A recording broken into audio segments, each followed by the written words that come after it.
So I'm very it's weird to use positive adjectives and verbs about what we're going to be talking about tonight, but I am very excited that we got to have this conversation. So just today, the New York Times reported that despite setbacks, Russia has seized much of Ukraine's east.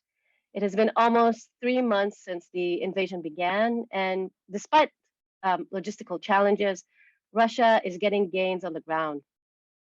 Its achievements meant disasters for citizens, for families, for children, young people, and elderly Ukrainians who had to flee, or at the very least, had their lives completely upended by this unnecessary war.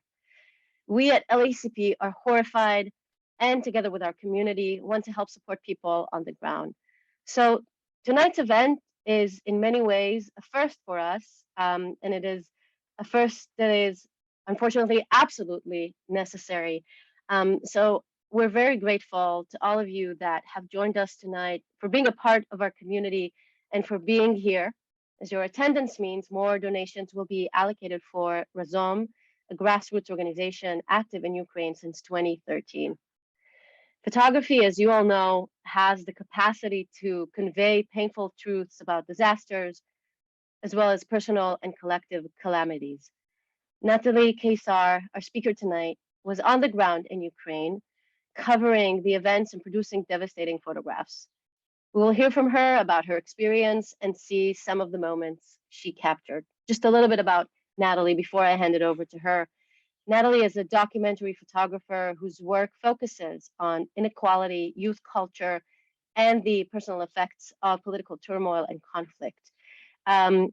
She holds a Bachelor of Fine Arts degree in painting and illustration from the Pratt Institute. She has taught new media at the ICP in New York, where she's talking to us from tonight from her home in Brooklyn. And she has instructed various workshops across the US and Latin America. Her work was supported by grants from the Pulitzer Center and the Magnum Foundation, among others. And she was the winner of a number of awards as well. She's a regular contributor to National Geographic and the New York Times, among many other publications. She's currently, luckily, safe and sound back in New York. Natalie, we are so delighted that you're here tonight and that you're back at home. So throughout her presentation, please share with us your questions through the Q&A function, and we will take it at the end of the presentation. Natalie, thank you for being with us. Thank you so much, Rotem, for having me. Thank you to the LACP. Thanks to all of you for coming. I'm just so glad that everybody's showing up to support Ukraine, and I'm really honored to have the opportunity to support in any possible way I can. So thank you guys so much for putting this together. And before we get started, I was telling Rotem before y'all got here, this is the first time I am showing and speaking about this work. I just got back 3 weeks ago now, and was on the ground for 6 weeks. And so much of the work you're going to see tonight was published either in Time Magazine or Die Zeit or NCC, but primarily Time Magazine. So I've shared it on those platforms, but this is the first time that I'm really having an opportunity to chat about it, and so it's gonna be new to sort of speak about it, and looking forward to sharing with you guys. Please, like, definitely the whole point of doing these live conversations is to interact with y'all and answer your questions and make this, useful and interesting for the audience. So please don't be shy in the Q&A box. I'd really love to hear your questions and comments. This is going to be a chronological presentation of the work I made, and I'll sort of be taking you through the different assignments and stories that I worked on and some in-between moments, and with sort of the hope that I can take y'all on the same journey that I went on, and which was many things, but above all, a profoundly humbling learning experience, and of course, quite a painful one, but also had some really, really inspiring moments. So, and really just sort of wanting to take the opportunity of showing a little bit of the behind the scenes and the thought process behind making this work. So I arrived in Przemysl, which is a border town in Poland, on, I believe, day 3 of the war, the morning of the 4th day. And I was on assignment for Time magazine. I was working with the incredible journalist Amy Ferris Rotman. And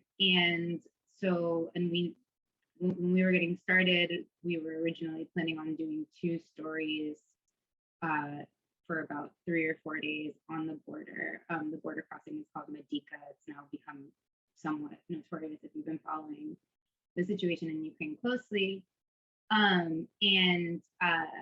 So upon arrival, I knew I was going to be working on 2 stories that we had previously discussed while I was on my way there. The first was looking at women, Ukrainian refugees fleeing with their children, and what that women's experience was like, as it's a huge focus of both my own work and Amy's work. And the second was the experience of refugees of color, particularly African, Middle Eastern, and Asian students who were fleeing the war. And this was the very, very early days. As I'm sure most of you know, Russia's brutal invasion took many people by surprise. Other people, it didn't surprise at all. It depends on who you talk to, but even many experts and many Ukrainians were really shocked that Russia actually went through with this kind of brutality. And it all happened very quickly, and so it really threw the entire country into absolute panic and chaos. And there were, this on day 4, there were thousands, and by the end of the week, there would have been millions of people fleeing for the borders, including this one, for people going into Poland. And we had started to see on social media really harrowing accounts of horrific racist brutality and discrimination experienced by refugees of color trying to flee the country. And so that was the very first story that I worked on arrival in Poland. And it was one of those situations as a photographer where sometimes when we are working on a story, even a very urgent and relevant story, you have to dig a little bit to find it, but that was not the case here. As soon as I arrived at the Medica crossing, there were a ton of African, Middle Eastern, Asian refugees, mostly young men, mostly students who were attending Ukraine's incredible technical universities and scientific universities, medical students, computer engineering students, this type of thing. Ukraine is a place, or before the war was a place, and I know will be again, where you can get into a really, really wonderful education. They're really advanced in these fields. And so a lot of students from these regions go there to get a great education in cities like Kyiv and Kharkiv.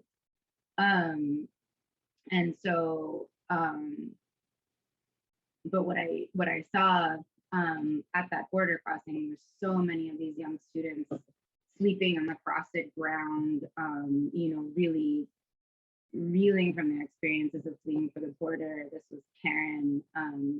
She had come from Kyiv. She's a student. She was traveling with her friend Isaac, and something that she was, they were talking about standing in the freezing cold and being sent to the back of the line by both Ukrainian and Polish authorities, really having trouble getting across that border and worrying about their safety, worrying about freezing.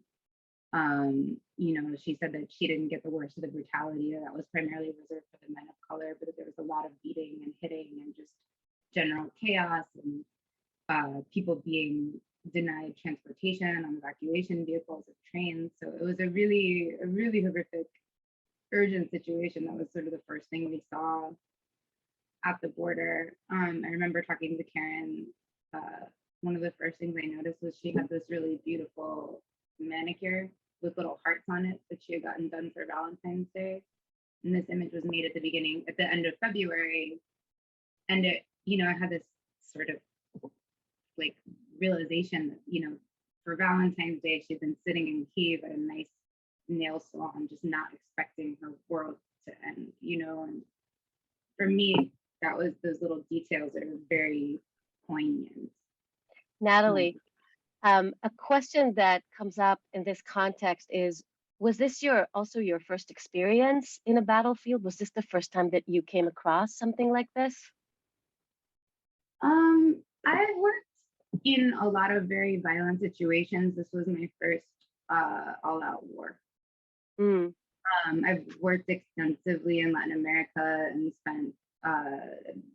had sort of Caracas as my second base for the last 8 years.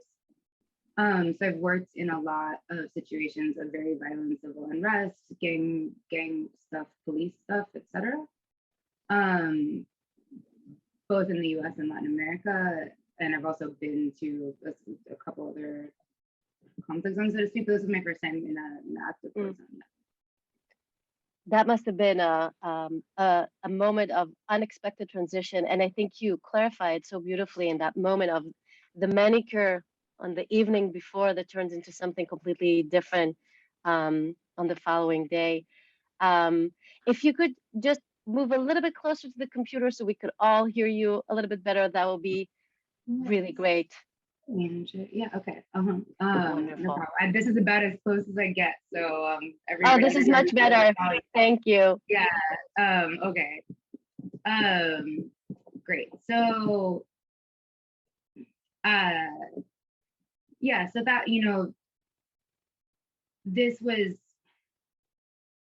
and I think that this was really part of my experience covering the majority of these situations, is I felt like there was a real urgency to get these stories out there as quickly as possible, and again, it wasn't something that you had to dig for. Pretty much every person of color refugee that I spoke to at that border crossing on that first day was,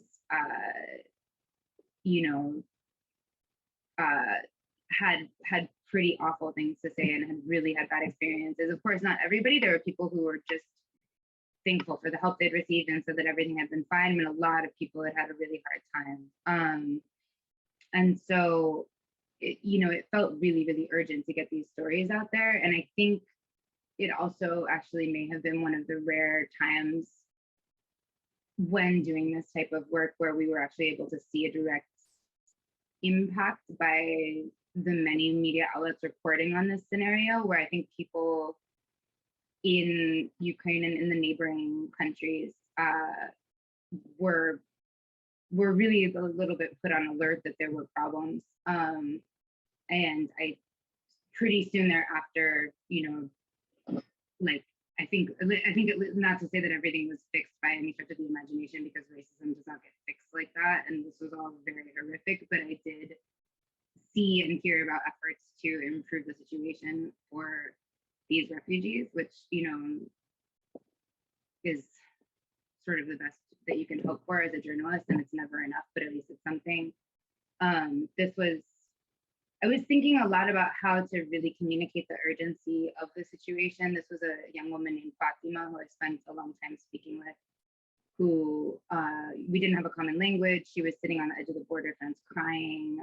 She didn't want me to photograph her because she was scared, which I completely understood, but we were talking via Google Translate, and just her words spelled out in text were maybe one of the most impactful things I saw. And so, I was trying to think of creative ways to get these stories across. This was Morris. He's a medical student from Kyiv. And I was in touch with his aunt actually via WhatsApp for a while after this, because he used my phone to contact her. And thankfully, most of the students that I'm still in touch with, or was still in touch with in the weeks after this, were able to get to safety. And in terms of process, I got to Poland the night before I started photographed this all day, and then stayed up all night and filed, and it was published in time the next day. So we really were on it to try to get this out as soon as possible. And then Amy and I immediately started looking at the situation for women refugees from Ukraine. And started looking, just because it was sort of the hotspot that was accessible to us, where there was a ton of activity. We were spending a ton of time at the Przemyśl train station, which is what you see in this image, where it was just chaos. I mean, here you see a Polish medic who's attending to refugees who are dealing with dehydration, who have been freezing, who may have not had enough to eat, who may have possibly been injured as they were leaving. You know, whole families, children, hairless cats in this situation. There was a lot going on. This is Luba and her daughter Angelina, who had just arrived from Ukraine that morning. I mean, you know, just, you know, and I think we've all seen these images, but you know, every conversation was harrowing. And there was just so many people flooding over that border. It was all happening so fast. I was profoundly impressed by the immediate reaction of Polish volunteers on that side of the border trying to mobilize to help people. That was pretty inspiring. And the, you know, really the solidarity among the Ukrainians, you know, trying to, you know, make this horrific process as smooth as possible. But, you know, just seeing like so many kids, so many, you know, teenagers and just everybody having their life uprooted so quickly. Here's Polish train conductors passing out goodie bags to recently arriving refugees.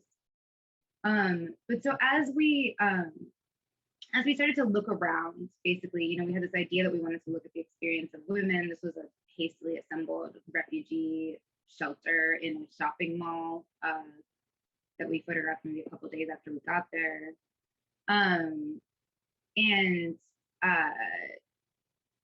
You know, we were looking at this situation, and it was all, I mean, there really was just sort of suffering and panic everywhere you looked. And I think as a woman, seeing all of these women come, you know, with 3, 4, 2, 1 babies and an elderly mother, you know, there was something really just, it was, you know, we're seeing it over and over again. I think we're also seeing it mirrored in the coverage that we were seeing all around of this crisis as it unfolded, and every story was powerful and every story deserved to be told. But Amy and I really started trying to think about what we had to add to the conversation and what were the most urgent stories that were not being told. And we're seeing, and that's being reported, this flood of migrants coming out, which you see in these images. This is Cleopatra the refugee cat, whose mom just was wearing coordinated Ukrainian colors. And we were talking to her for like 10 minutes before she was like, "This is my cat." And it was a warm moment in a sea of horrible ones. But we started to see this. We were hanging out at the train station, and this is not a line of people leaving. This is a line of people waiting to go back into Ukraine. And that was a profoundly, you know, that was something that Amy and I were not really seeing being reported on at that point. And it was something that was really striking, because standing on that border and seeing people fleeing in terror, and also talking with other journalists who had amassed at that corner, and people were talking about who's going in. Some people were going in, people were really concerned about the security. Veterans were, you know, some really veteran journalists were waiting, others were just going for it. But the story that we were hearing over and over again was that the women were leaving and the men were going back to fight. And that was sort of the narrative. And what Amy and I kept seeing every day when we went to the train station for those first couple of days was that there were many women in that line who were going back. And I think my first reaction was a little bit like, but like, don't go there. What are you doing? Like, the bombs are falling, you know, aren't you afraid? Which, in retrospect, after everything I've learned, this seems like an idiotic question, but it's that your first reaction when you're seeing people going back into a war zone, so many people are fleeing in terror. And what these women were telling us over and over and over again were, my children are in Ukraine. And for whatever reason, whether they had left on a business trip or to visit family, or they had been living abroad or working abroad, or whatever, you know, and sometimes it was their elderly parents or their siblings, or just, you know, some other, but basically their loved ones were in Ukraine, and nothing was going to stop them from going back. And that was really powerful, as we're, you know, it was all mixed up at first. We're seeing scenes of reunions, like this grandfather reunited with his grandson who just fled. and these women that are getting out, but then mixed in, this woman's name was also Natalie, and she had just arrived from Kharkiv. And then standing right next to her was Olga, who was waiting in line to go back. And then Amy and I think especially, like, we felt this narrative was really urgent because there's so many sort of gendered misconceptions about war, you know, that, and the Ukrainian women were so strong, and every single one of them, like Olga, she said, my kids are there, my kids are in Kyiv, I'm going. And we said, aren't you scared? And she was like, I don't even know what you're saying to me right now. And no mother would not go to a war zone to get her kids out. You know, to her, it was the most obvious thing in the world. And I think probably any mother can relate. And so we really felt like we needed to tell this story of women returning and women supporting the war effort. This was Masha, who was on her way to Dnipro. We're still in touch. She's okay, she's safe, all things considered. This is Anya, who was waiting with her mom to go back. Nastya was going back for her pets. And so Amy and I, as we were finishing up sort of original coverage of the general refugee crisis, the women refugee crisis, and the story about racism towards refugees of color, it's a really beautiful family, Ukrainian mom and Congolese dad who had just made it over the border, and their kids were incredibly sweet and really calm, and they had sort of managed to keep the children convinced that it was a vacation trip through like an absolutely horrific 5-day journey, fleeing bombs falling. They were amazing parents. This is Bert, who is a Dutch volunteer foreign fighter who is going in to fight. We are also still in touch, and he's on the front lines in the East now. But anyway, so we're seeing all of this, and we pitched to Time that we needed to follow these women back in, and they approved it. And so we ended up following women like Anya. This is Anya. Anya is a breakdancer. She'd been living in Poland, studying and working in Poland, like many Ukrainians do. And we met while she was waiting in line to return to Ukraine to go be with her family in Zaporizhia. And she and I bonded. We figured out via Google Translate pretty quickly because, again, no common. I do not speak Ukrainian or Russian, and she doesn't speak much English. So we were chatting via Google Translate with our frozen fingers while we waited in this line for her to take the train back in. And she said, you know, she was telling me she comes from a huge family. Her mom has 6 kids. Her mom is a military medic. Her dad's a police officer. And she said, you know, I have to go back to support my family. My sister's having a baby. We need to be together. You know, I'll fight if I need to fight. I'll volunteer if I can. But I have to go back. And she was showing me all these photographs of her family and how proud she was of them. It's a, you know, military family, fighting family, proud Ukrainian family. And literally, as she was showing me a photograph of her mother, a call came through the screen of the phone. And she answered, and I saw an unmistakable look in her eyes, and I knew immediately that somebody she loved had died. And she fell down on the ground screaming. It turned out that her mother had been killed in the power plant attack in Zaporizhia. Her mother died a hero as a military medic trying to save people during that attack. And it was, for me, this was about maybe 1 or 2 days before I finally ended up entering Ukraine. And I think it might have been one of the things that affected me most during the whole war, watching this girl who I had sort of just become friends with, who was so excited to go home and be with her family and so brave and hadn't even considered not going there. She was not worried about the danger. I mean, she was worried, but she wasn't gonna let it stop her. And to see this war take her mom away before she got a chance to be with her was one of the worst things I've ever seen. And it really made me, I think, more determined to continue to cover this. I did not photograph that scene, it would have felt disgusting to stick a camera in her face in those circumstances, but I did keep in touch with her, and I'm still in touch with her to this day. And she's now running evacuation trips from the east to Zaporizhia, which is a pretty close access point. And her sister had her baby, and she says her mom's a hero, and she's incredibly proud of her, despite the fact that she's obviously heartbroken. And so I'm going to run through, I'm showing you guys a ton of work because this is a chance to show a wide edit and give you guys a sort of overarching idea of all the different kinds of pictures that I was making and ways I was seeing in the different scenes that we were seeing.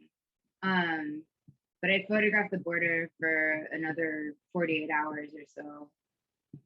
And then Amy and I boarded the train to go in, and we started by going to Lviv, which is the main city in the west of Ukraine, which is still far from the front line and relatively safe by the war standards, you know, except for the, I don't know, weekly or bi-weekly missile attack that occurs, usually against military targets, but of course they have murdered civilians in Lviv, and like less so than other parts of the country, which they have more access to, but it still happens.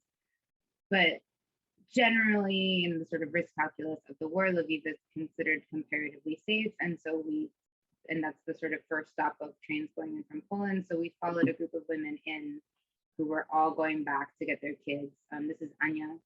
She's from Donetsk, and she had been working for Amazon in Poland, and she was going back in to be with her kids in Donetsk and hopefully get them out.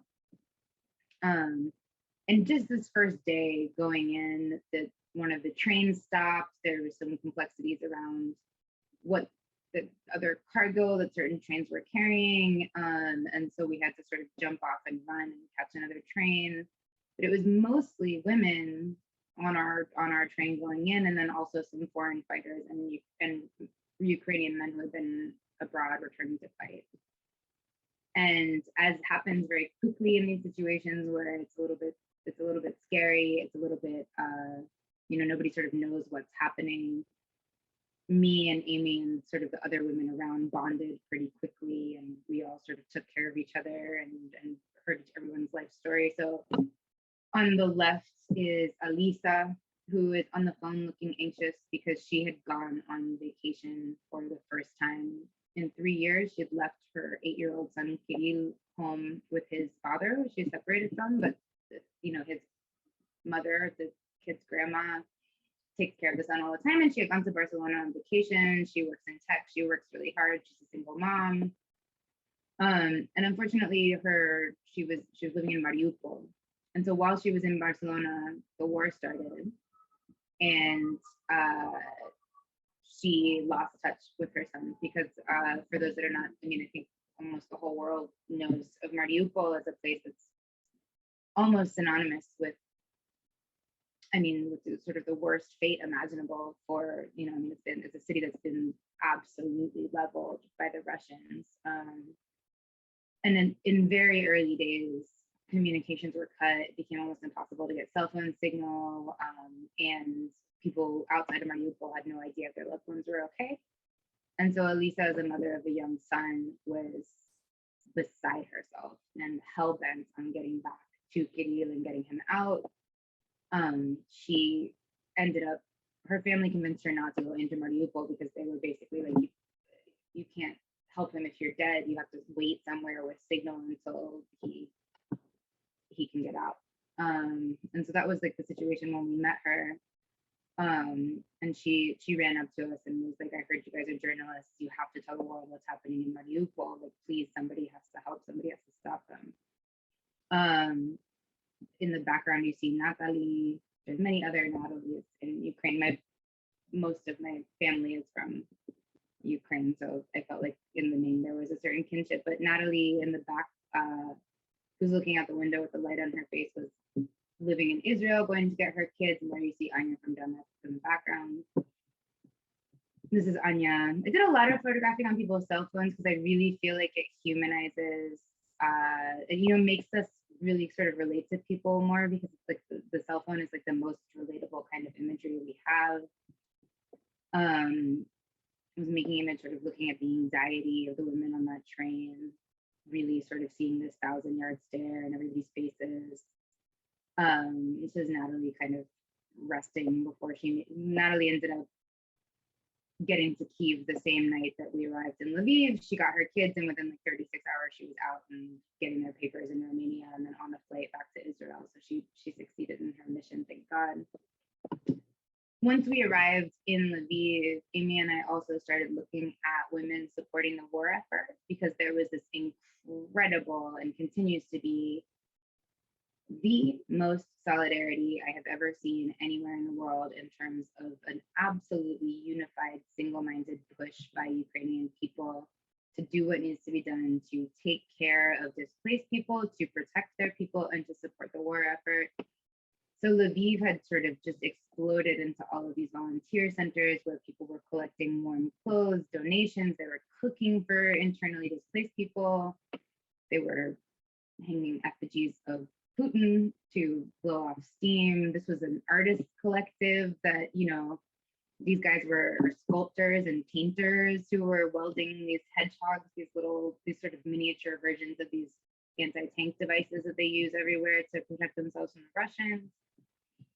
You know, so we were sort of simultaneously working on two stories at that point, where we were looking at women supporting the war effort, and, you know, doing things like weaving these camouflage nets that they use to put over their soldiers and their equipment in the field to prevent it from getting hit by airstrikes.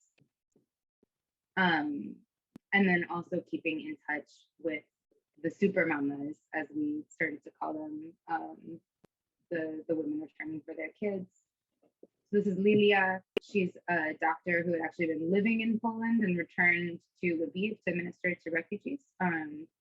She took her elderly mother. She came in, took her elderly mother to Poland, and then came back in to just work for free. And this was really something that, I mean, I've heard it from so many other journalists, and it's just something that absolutely, I've never seen anything like it, that people were so committed to winning, and they were so resilient, and every single person was thinking of what they could do and what they're best at and what they have to offer, and they're offering it freely. I mean, if a family has an extra car, they're giving it to the army. If a lawyer is really good at spreadsheets, he's like creating like logistical empires for aid initiatives or medical kits for the soldiers.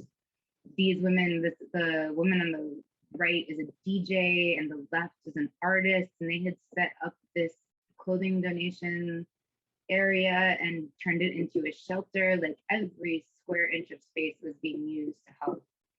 And it really, you know, I've heard it said by people who understand, you know, the logistics of conflict far better than I do, but that this solidarity is sort of, I think, Ukraine's secret weapon. That the people are just fighting with every scrap of energy and know-how that they have in a way that I think is really formidable and a sort of once in a lifetime thing to witness. Maybe, unless you're Ukrainian, maybe that's just your life every day. But they were really special. This is a women's area of the train station in Lviv. They created a sort of safe space for women with young children to try to rest. But you can see it's just covered. This every scrap of floor was covered with sleeping space because so many people were constantly fleeing. This was the line to get on trains to leave the country from Lviv during that time. And it was just wrapping around for ages. It was freezing. It's excruciating to see elderly women, little kids, and, you know, everyone just, there's only so many people that can flee at a time, and everybody's terrified, and the bomb sirens are going. Thankfully, you know, things again in Lviv at this time were relatively safe, but it was really harrowing to witness. These are some more of these sort of youth volunteer areas where they're mostly weaving anti-tank nets. I think it was really important to me photographically and journalistically to think about what I had to offer in order to contextualize and bring people looking at my imagery into the experience and the such a relatable experience of what it is like to have your daily life in a peacetime nation. Or I mean, Ukraine has been at war in the east for 8 years, but in cities like Kyiv and Lviv, where I was, it has been stable. There was some expectation of stability in these areas, and suddenly to have that completely turned upside down, and really trying to think about what that means for people, and showing how different individuals were affected and what they were doing about it. Something that I was really constantly thinking about, sort of how do these images reflect sort of historic things that we've seen before. There was a real sense of sort of, there's so many World War II references around this war. How do I show the strength and admiration that I feel for these women, especially, but I mean, these people? It just so happened that so much of my work was centered around women. This was at another volunteer center that was largely for military aid, in an old theater in Lviv, and they had a blackout due to who knows what technical problem that day, and just nobody stopped. There wasn't even considering that. Everybody just lit their cell phone torch and kept packing boxes for the front lines. There was all these little details that I was trying to use to sort of convey, especially in those early days, the Ukrainian spirit. This woman is from Kharkiv, and she was desperately trying to sign up to go fight on the front lines. She loves her city. A lot of people from Kharkiv are really, really proud that it's sort of undergone a renaissance in recent years, and really, sort of built up in terms of culture and improved architecture, and it has this really beautiful old town. People from Kharkiv are really, really proud, and she was furious at the way it was being relentlessly shelled, including, just constant shelling against civilians in her home.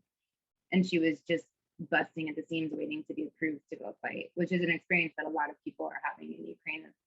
So many people are volunteering to join the army that there's actually quite a backlog, because they can only work with so many troops at once. So we were sitting there in the snow in Lviv as she was venting her frustration at how badly she wanted to go back and fight for her home. We checked back in with Elisa, who at this point had been sitting in Lviv for a week, still no word from her son, Kirill, who was shown in this image. She was really going crazy. I can't imagine how much she was suffering. I mean, every time we heard anything from Mariupol, we were thinking about, it was like, in a certain way, like all the children in our minds became Kirill. Like it was, and it was crazy to think about how many children. This is the city where Russians were open firing on attempted humanitarian convoys to escape. There were many incidents of attacks, gun attacks, rocket attacks against cars that had the words "children" clearly posted in the windows. It was really, really terrifying, and I can't imagine the suffering and anxiety that Elisa was going through. We met with her in a cafe in Lviv, and I photographed her. And to be honest, it was one of those situations where it was pretty excruciating to ask her for anything, to even ask her to photograph her. It felt absurd to ask to photograph a woman who doesn't know if her son is alive or dead. But I had a sense of mission clarity, in the sense that we were using this photograph to put it in Time magazine to tell the world about what was happening in Mariupol, as she had asked. And so there was some comfort from that, but it was awful. It was awful just imagining her suffering and witnessing her suffering. Thankfully, thank God, about another week of silence after this image was taken, Alice finally got a phone call from her ex-husband, and saying that they were alive and that they were in one of these improvised escape convoys of civilians who had just gotten in some cars and were going to get out and were going to risk everything to leave. And that, he sort of promised Elisa he would get her boy out. And then they lost service again. The next day was the theater bombing of the bomb shelter, the Mariupol theater, which it was originally reported that about 100 civilians were sheltering there, and came out a few days ago that they now think it was closer to 600 civilians were murdered that day by Russian forces. So again, we were terrified that Kirill and his father could have been in there, but thankfully a couple days later they made it to Zaporizhia. They are safe.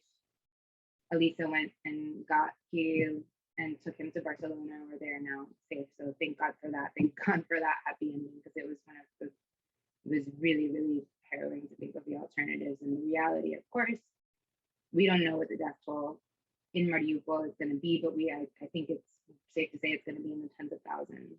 And so there are many, many, many families that won't be so lucky.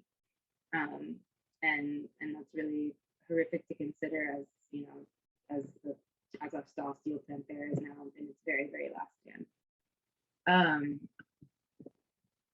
So in the final days in Lviv, as we were sort of finishing these stories about women supporting the war effort, I photographed a couple of things. I photographed soldiers saying goodbye to their families and loved ones at the train station, which was really, really brutal to witness.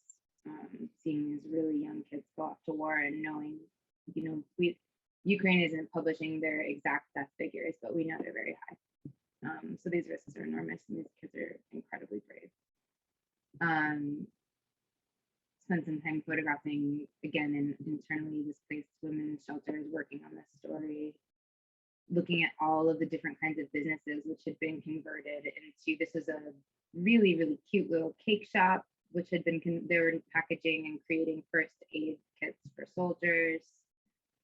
This little portrait setup we did in a women's shelter that was a really, really special place, where the woman, Luba, who runs it, was actually really involved in trying to prevent human trafficking, which is another sort of horrific byproduct of this refugee crisis of primarily women, that a lot of women leaving Ukraine and sort of desperate and needing help and everything happening in a rush and not sure where they were going. A lot of them were, not a lot, but I mean, there were significant instances of human trafficking. So Luba was trying to help prepare women to be wise to that and not let it happen to them. This is Sophia, who's super beautiful with her red hair and her red bathrobe and her red tulip, who had just arrived from the east after they had been living in a bomb shelter for weeks, and finally the bombs were just getting too close, and her mother had it, and there was a moment when the air raids stopped for a second and they made a run for it, so they had just arrived. And again, it was one of those situations where Sophia was so exhausted. They were sitting in the shelter eating breakfast, and she was so exhausted that I felt like she could barely keep her head up over her cereal, and she looked very traumatized to me, which of course is an unprofessional opinion as a photographer, but it's something that you sort of recognize.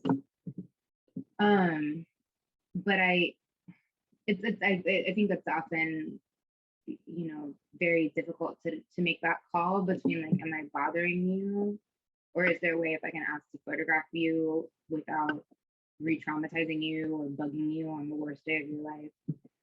But she kept kind of glancing at me kind of curiously, and so I just, like, very gently was like, hey, you know, I love your hair, like, how would you feel about a picture? Super, super sort of passively.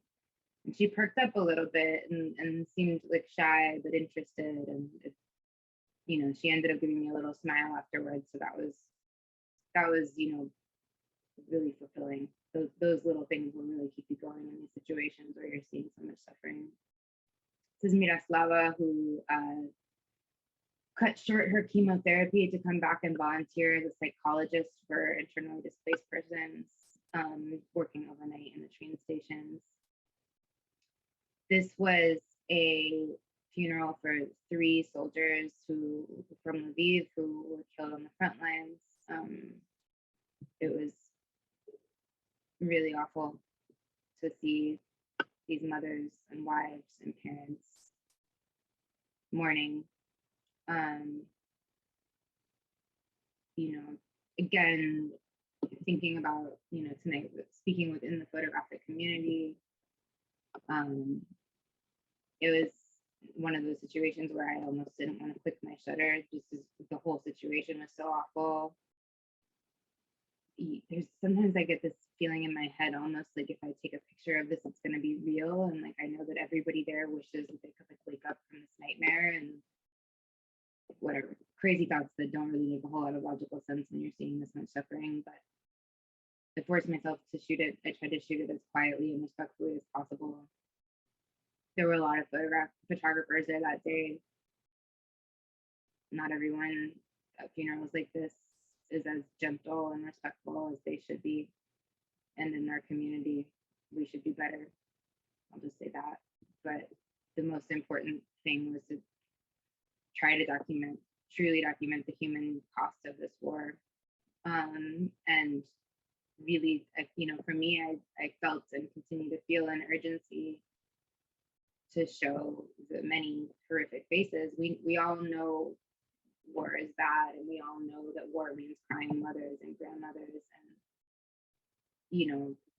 families torn apart forever and traumatized forever. But I think trying to find ways to make images that keep our eyes on it and keep our hearts in it, it's exhausting because we all get numb and we all don't want to talk about bad news all the time when we have the privilege of being in places like the US, which right now are stable. But one of the things I saw in Ukraine, and it's something that I've seen in other places too, is how quickly your life can go from stable to absolutely nothing is promised and everything that you had is gone. And I think maintaining that empathy and just trying to really keep making images that are hard to make, and also keep photographing scenes that maybe are being photographed a lot, and try to find ways to speak to them, ways to look at them, ways to talk about them that get people's attention, whatever that is. It sort of really is the work. I think there's so many images in war that become cliche because war is death, and war is soldiers, and war is explosions, and war is hell on earth. And in a certain way, that stuff all starts to bleed together. But I was thinking constantly about trying, and I'm not at all saying that I succeeded, but trying to just keep working on it and keep honoring this loss and keep shoving it in the faces of anybody who would look, because especially, and I think there's something, in almost all situations that are really violent or conflict adjacent that are photographed, of course, these things are complicated, profoundly complicated. And there's usually many sides and many opinions and far be it for me to say that that's not the case here, but it's not the case here. This is like this is a real conflict between good and evil in a certain way. And I hesitate to speak in those terms because in a certain way they're reductive, but this is mass murder and war crimes and rape and brutality against civilians. And this is the Ukrainians are just defending their damn home. And so I think in that way, as a result of this conflict being so simple in that way, it makes the work of a journalist very simple, because you just have to keep telling the story and you just have to keep finding ways to make sure that people are still paying attention.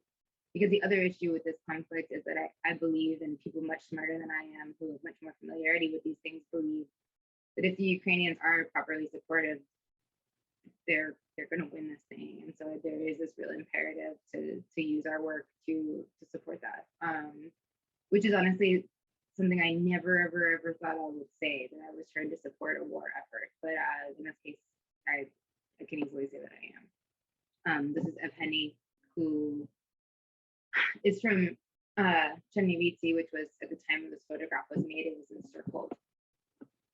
And they had run at risk of shelling because he had recently been diagnosed with a rare cancer and needed to get to a children's hospital that was able to give him chemotherapy or he was going to die. And so they had sort of fled under fire in order to get him the treatment that he needs. And this is the other thing that, of course, happens in these situations, is that the war will kill you, but also all of the after effects and side effects of the war will kill you. And it just, makes everything absolutely impossible. And the bravery that these people are showing in the face of that is unbelievable. This was a little boy who was also at the hospital for cancer treatment, who didn't want to be his mom didn't want me to photograph him, which is completely fine. He didn't want to be in that hospital bed without his toy gun.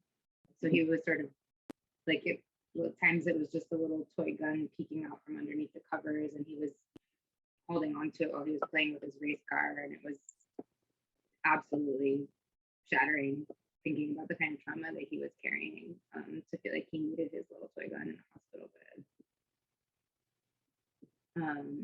This is a little boy who needs dialysis, and so so many of the medical apparatuses. He was from somewhere in the east, I can't remember what city, but he had fled to the west to be able to get dialysis every day, and he said he just wanted to be healthy so that he could go fight. Which his name was Ilya. And so I then went to Kyiv, where I was working. I was doing some work with an NGO and doing some assignments for European publications. Again, sort of looking at day life in the city as it was besieged. This was a residential building with just this huge bite out of it from a missile strike. It was apparently near a police target.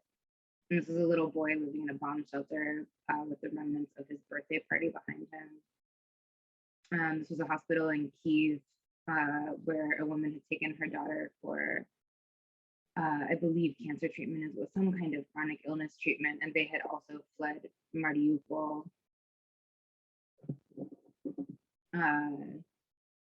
in order to get that treatment. Natalie, let's have the images with us now as we take a couple of questions from the audience and talk more about these unbelievable experiences that you went through. Tell me, how long have you spent on the ground in Ukraine? I was there for 6 weeks in total. And that was split relatively evenly between Lviv and Kyiv. And I really, I think most of all, I want to thank you for providing faces to the stories and sharing those personal stories. I was literally sitting on the edge of my seat when you were talking about Alisa and her son, and I exhaled out loud when you talked about how they were able to find one another. And it's striking to also see the point of view that you've shared about the African refugees and the women. I'm struck by that need to go back that defies all logic, it seems to me. And you shared with us valuable insight on decision making that every photographer in conflict areas needs to deal with. And I'm wondering, what was the most challenging aspect for you? You talked a little bit about, deciding what to photograph and what not to photograph. I'm wondering if there was a particular instance or moment that was challenging more than others. Woof. I mean, I think for me personally, the hardest choices in these situations are almost always about when to photograph and when to keep my damn camera down and be a person. Mm-hmm. I think that's really, really important to me. Like, I personally think that the measure of a photographer, especially a documentary photographer, is not so much the images that they make, but the ones that we choose not to. And when you're surrounded by so much suffering and trauma, you're constantly having to weigh the need to make images that look at horrific suffering and show really terrible scenes with the need to do no harm. And so I think that sometimes, for me, we'll come up on in a minute where, in the background now we're seeing images of Bucha, which I was there during and immediately after its liberation, which was insane. And, this is a place that's become synonymous with war crimes. And, as you see, we're seeing the bodies of civilians that were executed at close range and left for dead. This one had a white armband on, but those are really, really horrific scenes, and they're really graphic, and they're really, really painful to see. But for me, it was harder to photograph the funerals because those are sacred. And, you know, for the dead, I feel like all I can do to do them justice is to show what happened to them, right? Yeah. But for the living, I feel like I'm intruding, but I also know that the vast majority, in fact, I can't remember, you know, again, this is a very rare experience. You know, usually when you're photographing suffering, when you're photographing violence, there are a lot of people that don't want you around. There are a lot of people that do. But in Ukraine, almost everybody wanted us around. You know, people were saying, tell the world, get us help. Tell your freaking president to like get it together. You know, like we need help. But even then, you know, it feels disgusting to take a photograph as a, you know, mother wails over her son's coffin. Of course. And but even so a photograph like this, that photo is really, you know, that's really challenging. But I think sometimes it's necessary. It's a question of sort of how you move and trying to really constantly be calculating and never feel entitled to anybody else's suffering. Yeah, the photograph that you've just shared from the kitchen, I think speaks to that so beautifully, because it's obvious that, you know, this is a remnant, right? This is a debris of a way of life, right? Where by the absence of people in that image, we're actually getting such a powerful depiction of a way of life that is on the verge of becoming extinct. And on the flip side of what you're describing, that decision making, someone is asking, when you're there and also after you come back home, how do you process your experience and how do you take care of your own mental health? Well, as we hit a photo of a mass grave, I think it's a long-term process, you know, and I think at this point, you know, I've been on many trips where I've witnessed a lot of violence and a fair amount of death. This was definitely by many measures, you know, the worst and the most, and just some of the most mind-boggling scenes of horror that I've seen, for sure. I'm very inspired by the resilience of the people that I meet and the people that I photograph.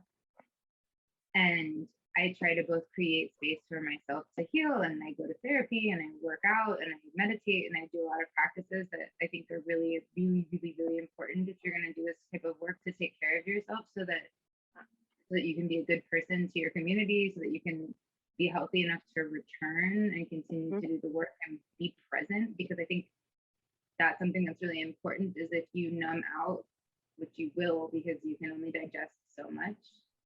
And if you don't address it, then you can't go back and keep doing the work that I believe in doing, right? So you have to take care of yourself. Even if you're just thinking of yourself as like a car that needs a tune-up so it can go back and keep functioning. But you have to have these practices, and you have to make time to mourn, and you have to make time to speak with people that understand and process, and that's something that's sort of slow. And I think I also always try to contextualize the privilege that I have, right? I of course, you're a sociopath if it doesn't harm your psyche to witness these things. But I have the incredible privilege of choosing to go and choosing to come home safely. I have a safe home. My world hasn't been ripped apart, and I saw so much strength and just relentless resilience, and people still helping and taking care of themselves when they are going through so much more than I can firsthand. And so I try to kind of constantly keep those two things in my mind. One, self-care is literally a part of my job, so that I both don't become an insufferable human being, and so that I can continue to do my job. Yes. And to not spend too much time thinking about my own reaction, because the Ukrainians are going through so much more. And So I try to sort of emulate their strength while respecting my own healing, if that makes sense. Yeah, and undeniably the strength of the citizens of Ukraine and their resilience and their complete commitment to overcoming the conflict amongst themselves is inspiring and breathtaking. Absolutely. I wanted to go back a little bit to where we started, and I'm curious, why did you decide to go to the border specifically? I basically, the situation was happening. I mean, like, you know, I heard that the war had started on that Thursday night when Russia attacked. And I had always been personally very, very interested in Ukraine because of my family connection there, because 3 out of 4 of my sets of great grandparents, like both of my parents' father's families are from Odessa, and my mom's mother's family is from Uzhgorod, which is on the Hungarian border. And so I had that sense of having always wanted to go to this place. And so that was sort of one piece that existed, but I hadn't been thinking, you know, I'm going to go cover this war if it happens, because I primarily specialize in the Americas. But when I started reading about this, you know, about the sort of bravery of the Ukrainian response and the solidarity and these, you know, just this sort of mass refugee wave, it did the thing which, you know, it got me. And I spoke about this a little bit in an Aperture piece that I did about this, but there's a thing that's like, there's some kind of roaring that I think a lot of photographers and other people that work in these type of situations get in our ears almost, this like sense of being pulled to a situation and a sense of sort of passion and inspiration and obsession and heartbreak and injustice and something, you know, I think there's a lot of altruistic parts of it of sort of, I want to tell the world this story. I think there's also, to be very honest, and I think it's important to do a self-inventory. I think there is ego involved, and I think there is some kind of ugly sides of curiosity too that's present when you are, because war does, and violence in general, and the worst things that mankind can do has a fascination for us, right? Like that's an undeniable human quality, you know, like look at the box office on horror movies, you know, like there's something, and I'm not at all comparing this to a horror movie, but there's a I personally have a profound curiosity about what the worst that humanity can do and why the hell we do this and what possesses people to, you know, this is an image of a garden in Bucha, which was a murder scene of 3 men that I photographed. You know, I walked in like 8 circles around this garden, just sort of shaking my head and just trying to figure out like who the fuck shoots people at point blank in their garden? Like who does? Like how, you know, I think I started to feel this really complex mix of emotions of wanting to understand and wanting to do the thing that I do that I hope contributes. And I think sometimes it doesn't, sometimes it doesn't. You know, I don't think Absolutely journalism is inherently helpful. I think at best it can be, and at worst it's exploitative and it's a range. But that feeling of I need to go, that I think dominates the lives of a lot of documentary people and perhaps also fighters and medics and aid workers and the other types of people that end up in these disaster situations. It basically just, it got really, really strong for me very quickly. And I had a couple of friends that were going, and a friend offered to split costs, and within 24 hours I was on a plane, and we went to that border because it was like it was sort of one of the potential endpoints where we could cover the refugee crisis, which was so burning, and sort of contemplate an entrance logistically, which is exactly what we ended up doing. And then, you know, I got that assignment for time, and then, you know, we were able to pitch to go in, and we were able to get security. Yeah. It's really you were at the at the front line at the beginning of the refugee crisis on the ground, and you were really able to get that message out there into the world. Nancy is asking if there was a language barrier for you. Huge. I hated it. It was Talk really about that a hard. little bit. Were you there with a translator? How did you navigate that?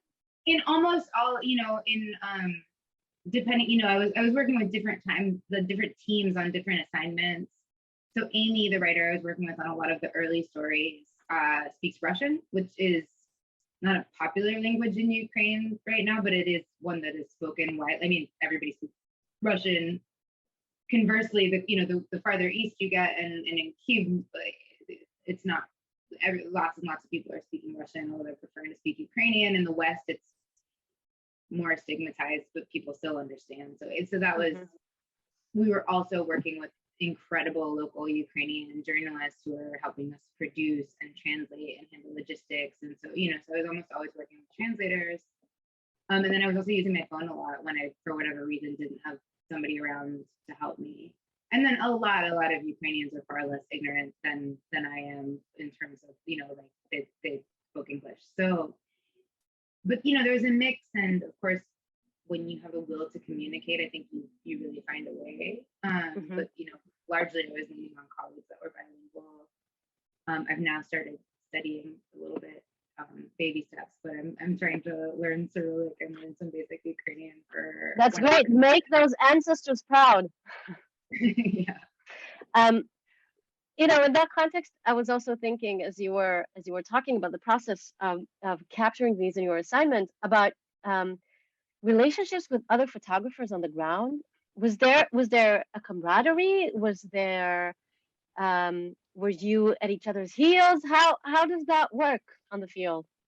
It's a great question, because your community is everything in these situations. It's so important, and I wouldn't have been able to make any of this work without my colleagues. I mean, I feel like you form pretty quick bonds with your colleagues in these situations, because it's really, really important to work as a team, to share intel, to share security, help, to, if people need rides, if the situation is unsafe, this is not a time for competition. Of course, that exists because we live in capitalism and that sucks. But generally speaking, I think for anybody with any kind of functioning human heart and soul, that pretty much goes out the window in these situations, and you're really helping people you can. And I was really fortunate to form part of a community I tend to gravitate towards other women photographers in the field. Not knocking you guys, we're just better. No, I'm sorry, but we, okay, I feel like there is women, and especially in crisis zones, conflict zones, violent areas, tend to be the drastic minority. There's Ukraine has actually, really has had a lot of really, really amazing women covering this conflict, but we are still, despite the fact that there's some really high profile names like Lindsay Dario there, and Carol Guzzi and Paula Bronson, people but we are still really in the minority. And so I think that there's a lot of solidarity among the community, but of course the guys were there too, and they were great too, nobody worried. Yeah, I quickly became very close with a photographer, Anastasia Taylor-Lynn, who's a British photographer who's been working in Ukraine for the last 8 years, since Maidan, basically, and who's been really committed. And she's part of a really amazing community of Ukrainian photographers. And she introduced me to Milita Sheva, to Julia Kochtova, to a lot of, it's like Alexei Furman, there's so many really amazing. I'm gonna put a list in the chat at the end. There's so many. That's really great. We want to know about everybody. So in that context, I'm wondering, thinking about your own experience there, what surprised you the most?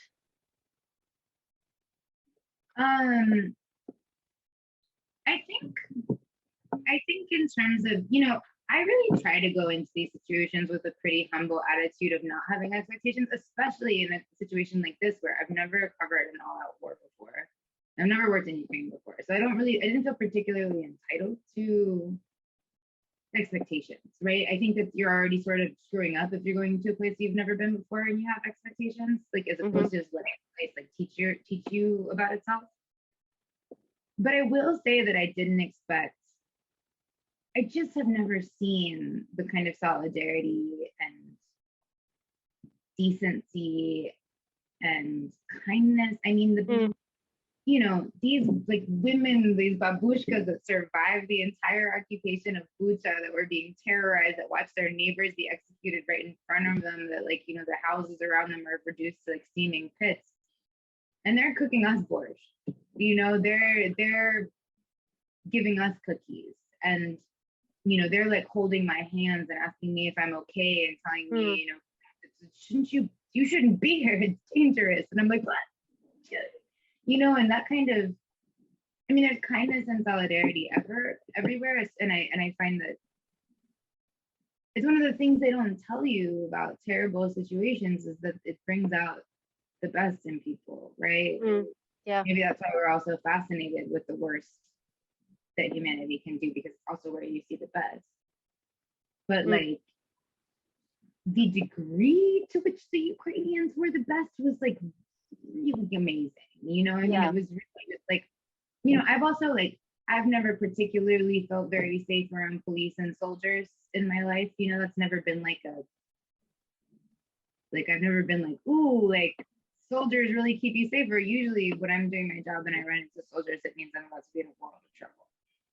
And like, the professionalism, sort of gentleness with which they were doing their work. Like I felt so safe and relaxed at every checkpoint. I've never been relaxed at a checkpoint in my entire life. Yeah, you don't hear that often from people in your line of work. I went through the checkpoint. It was lovely. Such a great team. It's really, they're like, nice. They're careful because they're dealing with real Russian saboteurs and real problems, and they're checking your papers. But then they're like, oh, you're an American journalist. Here, let me give you some chocolate. They're like living in a trench on the side of the road for 3 weeks. That's the vibe. Yeah. So just that, I came out of there just totally in love with the place. Just like, and that I don't know do you ever expect to fall in love? It's a great question. I doubt it. Yeah. But it also, that goes into another question that I wanted to ask you, and maybe that will be our last question for tonight, which is more broadly about photography in war zones. I'm wondering, how does photography play a role in telling stories at this moment of crisis? You experienced that throughout your career over the past decade, not just in Ukraine, but of course here it's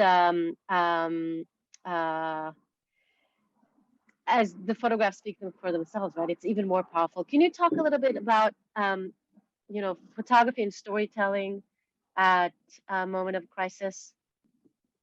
How do I see photography, like with the role of photography in crisis?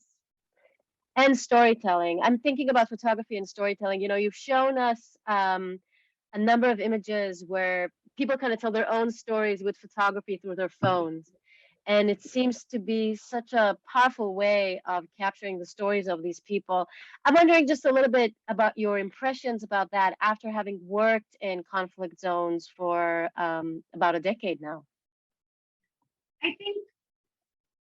think that we are in a time when people are more image literate than they've ever have been. It's not just the provision of images, it's that people really understand how to read them. They understand how they can be manipulated. Our value as storytellers and as documentarians is no longer in being first on the scene. You're never going to be the first on the scene. In a frontline situation, soldiers' videos that got you beat, I promise. The civilians' first-person perspective on what they're experiencing, that sort of real-time urgency. I think our value really becomes our professionalism, our empathy, and what we have to offer. And that can be really sort of, that's about commitment, that's about forming relationships, it's about collaborating, right? Because I do feel like photography has become much more horizontal. Everybody has a cell phone, everybody can make a good photograph, everybody has the apparatus in their pocket, everybody understands the medium much better.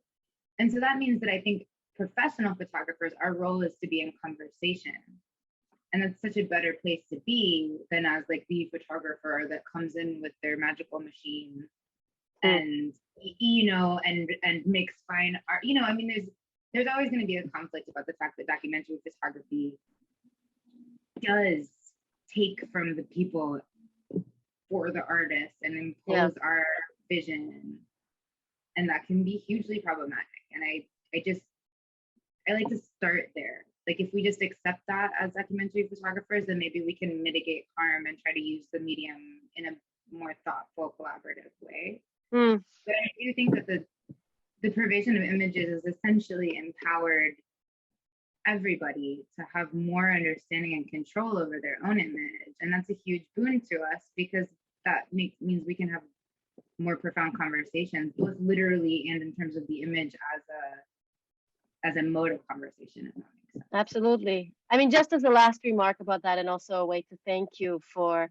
sharing all this with us tonight, is a comment that you got in the Q&A about the breathtaking intimacy in your photos, and how striking they are, and how they're leading us into those stories instead of leaving us as observers on the threshold. So thank you so much for doing that incredible work and for sharing all of this with us tonight.